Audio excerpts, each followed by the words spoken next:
bahwasanya dalam kehidupan ini selalu ada harapan dari setiap manusia.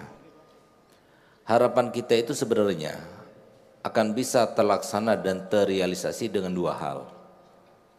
Yang pertama, jangan kita melakukan sesuatu yang bertentangan dengan sunnatullah, itu yang pertama, penting sekali.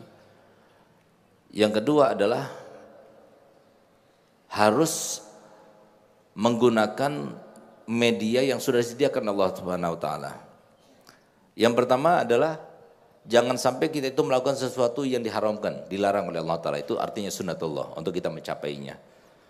Kalau kita masih melakukan sesuatu yang dilarang oleh Allah Subhanahu wa taala, maka yang terjadi itu kita nggak akan sampai kepada harapan kita. Kalau seumpama kita sampai pada harapan kita pun itu ada kendalanya. Atau ada sela-sela di saat itu kita tidak akan bahagia. Itu pasti. Karena kepastian itu sudah dipastikan oleh Allah SWT. Apapun yang kita lakukan kembali kepada kita sendiri. Sehingga kalau kita ingin harapan kita semua terlaksana, semua harapan manusia sama, ingin hidup bahagia, ingin hidup sentosa, ingin hidup sehat walafiat, itu adalah harapan setiap manusia. Kalau kita ingin merealisasikannya, maka yang pertama adalah kita jangan melakukan dosa. Enggak dosa terkait dengan manusia, enggak dosa terkait dengan Allah Subhanahu wa taala. Lalu yang kedua, kita harus berharap melalui harapan yang tepat, yang memberikan harapan itu siapa dia? Allah Subhanahu wa taala. Oleh karena itu maka di sini Nabi SAW mengajarkan kepada kita sebelum kita sholat kita harus thaharah dulu. Kalau kita junub kita mandi dulu.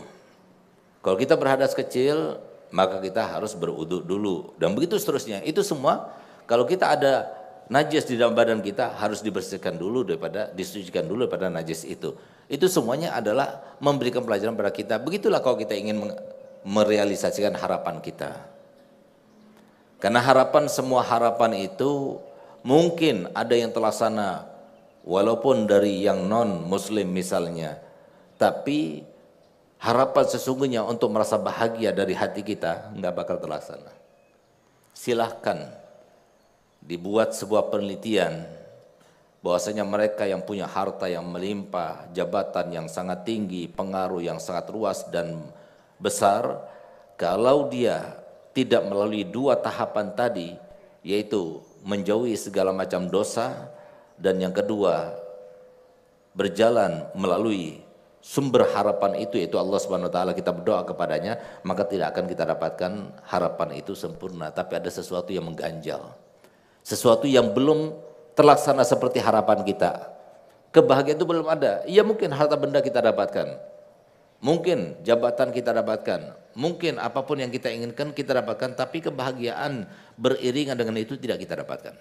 Nah, oleh karena jadi pastikan ingin tenang hidup, ingin nyaman hidup, maka carilah sesuai dengan tahapan yang saya jelaskan tadi. Itulah penjelasannya Nabi kita Muhammad SAW, begitu pula penjelasan para ulama dalam kitab-kitabnya. Kesimpulan syariat itu seperti itu.